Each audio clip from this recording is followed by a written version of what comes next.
Salut les pêcheurs, je suis ravi de vous retrouver pour une nouvelle vidéo. Alors bon, vous vous étonnez sans doute du fait que je ne sois pas au bord de l'eau. Alors j'étais censé aller pêcher cette semaine, mais vous n'aurez pas manqué de remarquer que le temps est assez moisi en ce moment. C'est-à-dire qu'en fait, on alterne entre le franc beau temps et des averses monstrueuses. Là, juste là ce matin, il faisait un temps splendide quand je me suis levé. Une demi-heure après, le ciel s'est couvert, on a eu des trombes d'eau avec des vents, des rafales de vent assez violentes. On attend de très fortes averses ces jours-ci. Comme vous le savez, j'ai pas eu l'occasion trop d'aller pêcher parce que j'avais trop de travail, donc je voudrais que la prochaine session de pêche se déroule dans les meilleures conditions possibles. C'est pour ça que je la reporte à la semaine prochaine où le temps s'annonce nettement plus clément. Du coup, j'en profite pour vous faire une vidéo dans laquelle je voudrais partager avec vous certaines réflexions en rapport avec notre activité de pêcheur, mais pas seulement, un petit peu plus large sur la manière dont on consomme en fait les produits qui nous sont nécessaires. Alors, ça va être axé sur la pêche, mais ça pourrait être valable pour n'importe quel produit que vous achetez et que vous consommez. Que nous consommons, je vois pas pourquoi je m'exclus du débat, j'en fais évidemment partie.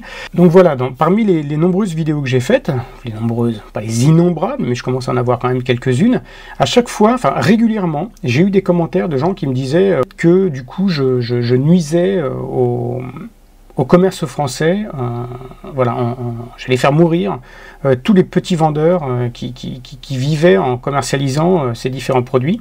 Et donc j'ai un comportement qui n'est pas du tout citoyen, et c'est sur ça que je voudrais discuter. Je considère justement que j'ai un comportement plutôt citoyen.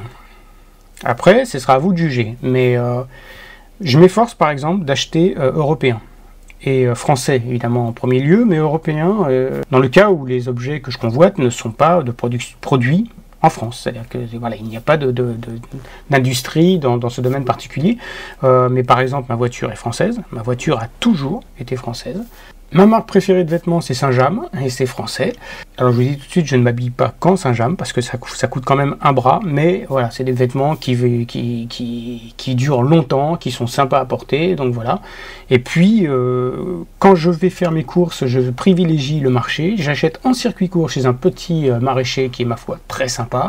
Donc j'ai vraiment eu une prise de conscience. Elle date pas de Mathusalem, hein. Je pense que j'ai été sensibilisé par les émissions, les débats qu'il y avait à la télé sur le problème avec les agriculteurs qui souffraient de tout un tas d'intermédiaires, on va justement revenir là-dessus, et qui du coup pouvaient gagner davantage leur vie, au moins gagner correctement leur vie en vendant directement et en se passant des intermédiaires. Donc c'est pour ça que je me suis dit le circuit court c'est pas mal. Voilà, donc je pense que j'essaye d'avoir un comportement citoyen quand je le peux, mais c'est pas pour ça qu'il faut me prendre pour un benet, et c'est là que je voulais en venir. Alors comme vous le savez, le thème de cette vidéo, en plus de vous faire partager mes sessions de pêche, c'est de montrer à quel point les produits d'AliExpress en provenance de Chine sont tout aussi performants que des leurres qui sont vendus 5, 6, 10 fois plus cher, en France. Et les nombreuses vidéos au bord de l'eau que j'ai faites, je pense qu'elles vous ont montré à quel point ces leurres étaient aussi bons, ils étaient aussi solides, ils étaient performants, la variété faisait que vous pouviez répondre à n'importe quelle situation, quel que soit votre type de pêche.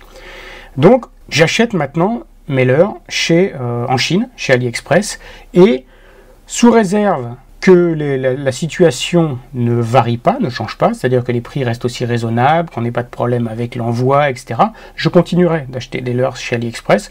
Déjà, j'en achète de moins en moins, parce que j'en ai, comme je vous l'ai dit dans la précédente vidéo, j'en ai des tonnes, mais je ne vois pas pourquoi je devrais payer 10 € un leurre, quand je peux avoir la qualité équivalente pour 2 €, un peu moins pour celui-là, 1,90 € de mémoire. Vous irez voir, je ne vais pas faire l'article des leurres en question. Si, je voulais juste faire remarquer que j'ai reçu enfin mes hameçons supplémentaires simples sans ardillon. J'en ai équipé une bonne partie des leurres qui vont me servir à pêcher. Pas tous, hein, comme je débute avec la pêche hameçon simple sans ardillon, j'ai quand même un garde-fou. J'ai conservé certains trips sur les hameçons, mais voilà, j'ai quand même privilégié ça. Je disais donc que voilà, ces leurres-là, c'est sûr, vous allez aller dans des boutiques de pêche où vous avez certains youtubeurs, que je critique pas par ailleurs, mais ils sont sponsorisés, donc ils montrent les leurres qui sont vendus par les magasins qui les sponsorisent, et ces magasins vendent des leurres trop chers pour ce que c'est. Quand on voit que ça c'est une copie d'un Sawamura One-Up, d'accord, des copies comme ça, vous en avez des dizaines de modèles de marques différentes sur AliExpress, des dizaines. C'est un bout de plastique, quoi. C'est un bout de plastique qui est fait dans un moule en quantité invraisemblable. Je suis allé voir dans un site en France, ça vaut, les One-Up Sawamura, ça vaut 15 € les 5. 3 € ce morceau de plastique, 3 €. Vous vous rendez compte, le travail qu'il y a là-dedans, ça vaut 2 €. Ça, c'est juste un bout de plastique. Il n'y a rien qui justifie. On va vous dire, non, mais franchement, c'est extraordinaire, regardez comme c'est souple. Regardez comme c'est souple, ça. Hein, je ne suis pas sûr, j'ai pas de Sawamura, faut pas déconner, mais je ne suis pas sûr que ce soit plus souple que ça, quoi. Ça vaut 2,50 € les 5. 50 centimes. 6 fois moins cher que l'original. Donc je ne vois pas pourquoi j'achèterais un leurre qui vaut 6 fois plus cher. C'est comme si j'allais prendre 6 fois plus de poissons. Enfin franchement, ça n'a pas de sens. Donc voilà, ces leurres, je les achète en Chine. Et c'est là où on vient le cœur du débat, c'est que j'ai eu pas mal de commentaires de gens qui me disaient « Oui, mais tu es en train de tuer le commerce français. » Qu'est-ce que ça veut dire, je suis en train de tuer le commerce français? En fait, je pense qu'on est en train d'assister à une révolution au niveau du commerce. La mondialisation fait que on change la façon d'acheter aujourd'hui. C'est pas moi qui le fais, c'est tout le monde qui le fait. Prenons les choses un petit peu en arrière. Pourquoi est-ce qu'on a besoin d'intermédiaires? Parce que jusqu'à présent, vous n'aviez pas en tant que particulier la possibilité d'acheter au détail, et je précise parce que c'est très important, au détail, des produits dans le pays qui les produit. D'accord? Donc vous étiez obligé de passer par un intermédiaire qui lui achetait 1000 ou 10 000 exemplaires d'un objet, quel qu'il soit, d'accord? Voilà. Et il les vendait au détail. Et comment il se rétribuait? En se prenant une marge au passage, qui est complètement normal. Il fait un effort, il va chercher le produit dans le pays de production, il le conditionne si nécessaire au détail, si c'est pas fait dans le pays de production, et puis il le vend à l'unité, d'accord? Donc il se rétribue là-dessus, et c'est comme ça qu'il gagne sa vie. C'est formidable, et ça a marché, et tout le monde a accepté ça, mais pourquoi est-ce qu'on a accepté ça? On n'a pas accepté ça pour faire plaisir aux vendeurs, faut arrêter de déconner. On a accepté ça parce qu'il n'y avait pas d'autre moyen de le faire. Aujourd'hui, il existe un autre moyen de le faire. Vous pouvez les acheter directement dans le pays de production en vous passant des intermédiaires et surtout à l'unité, ce qui n'était pas possible avant. Donc tout ça pour dire qu'en fait, c'est juste la situation qui a changé. Pourquoi est-ce qu'il faudrait passer par un intermédiaire, puisqu'aujourd'hui ce n'est plus nécessaire? Donc c'est sûr que c'est pas évident d'accepter ce changement de paradigme. Pendant des centaines, des milliers d'années, le commerce s'est effectué via des intermédiaires. C'était les marchands qui allaient de ville en ville pour vendre les produits que les villages ne possédaient pas. Donc il fallait bien que quelqu'un aille les chercher, ils se rétribuaient là-dessus. C'est le commerce des épices. Il fallait aller à l'autre bout du monde pour aller chercher des produits qu'on vendait plus cher que l'or. Mais ça coûtait une fortune d'aller les chercher. C'était normal que les marchands se rétribuent sur la vente de ces objets. Ensuite, on est passé par la multiplication des intermédiaires, et notamment avec la grande distribution.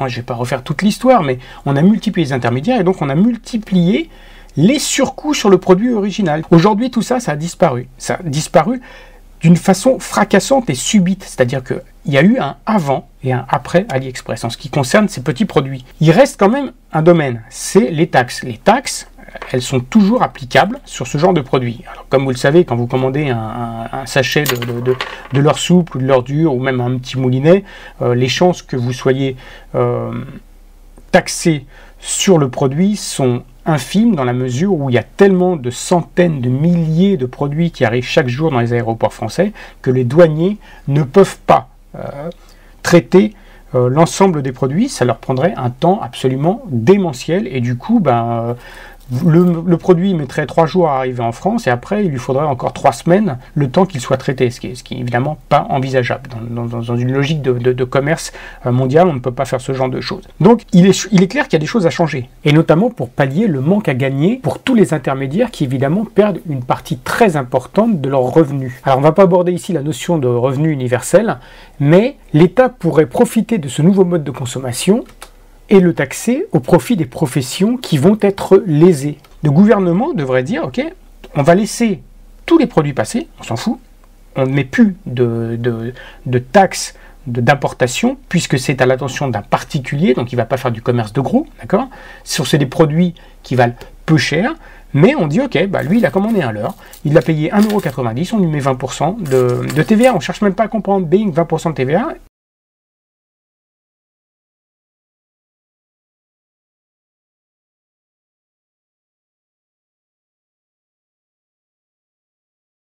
si on me dit, ah, ben, ce produit, il vaut plus 1,90 €, il vaut 2,20 €. Ok, ben, il va 2,20 €. C'est quand même 6 fois moins cher que la même chose en France. Donc, il y a des choses à changer. Il y a des choses qu'il faut améliorer pour que tout le monde soit gagnant, d'accord? Mais il est important que les choses changent et rapidement, parce que AliExpress, c'est pas une mode, c'est une tendance. Il y a d'autres sites qui commencent à arriver, et puis mieux, vous allez voir que bientôt, il y aura des sites de commerce de gros qui vont se mettre à vendre au détail directement leurs produits auprès des particuliers. Vous pourrez commander ce leurre directement chez Long sans passer par AliExpress, parce que AliExpress leur prend une marge, ce qui vous donne une idée du prix normal de ce produit. Donc les gens qui en France et dans tous les pays vendaient à l'unité des produits qu'on peut aujourd'hui trouver directement dans le pays d'origine, forcément, ils vont souffrir. Forcément, certains d'entre eux vont disparaître. C'est comme ça. Je ne vois pas pourquoi il faudrait que je me préoccupe de l'intermédiaire dans mon raisonnement d'achat. C'est pas logique. Si je veux quelque chose, je paye pour avoir le produit à sa juste valeur. Il y a seulement une petite chose, enfin, c'est pas une petite chose, c'est une chose très importante qu'induit cette nouvelle façon de consommer. C'est le fait que dans la mesure où tout est allé très vite, je ne suis pas sûr en fait que la logistique soit adaptée à ce nouveau comportement de consommation. Je m'explique. Jusqu'à présent, lorsque vous achetiez des leurres, je garde toujours les leurres, mais c'est peut-être pas le bon exemple parce que c'est pas des très grosses quantités, mais je sais pas moi, des tailles crayons, voilà, en Chine. Le vendeur de tailles crayons, il en produisait 600 000 et il les foutait dans un container.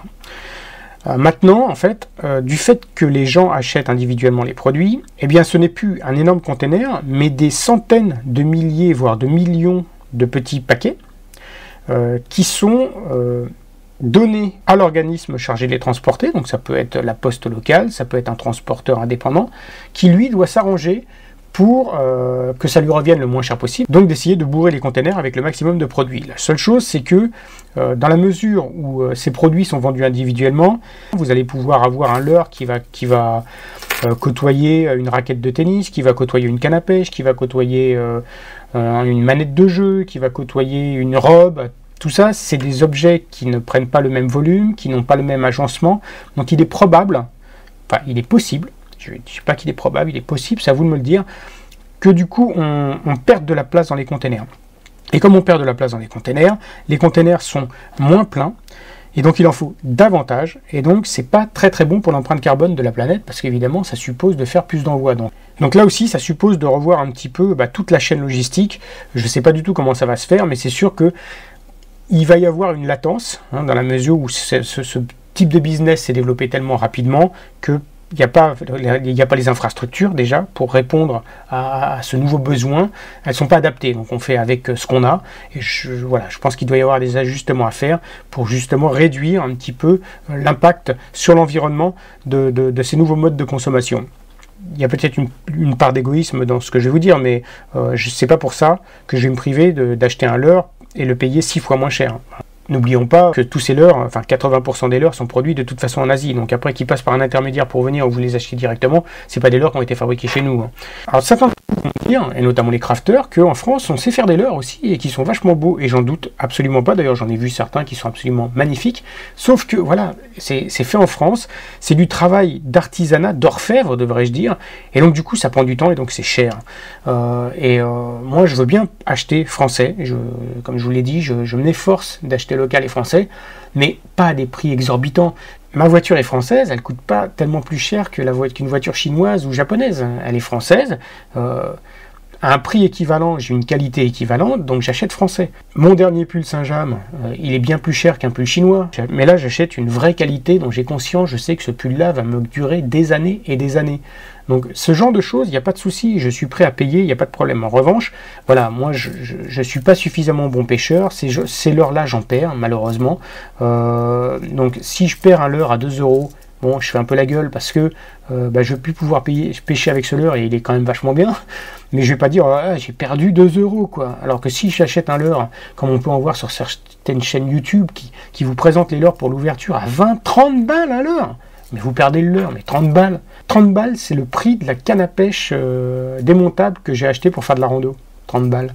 Je ne vais pas payer un leurre 30 balles, soyons sérieux, quoi.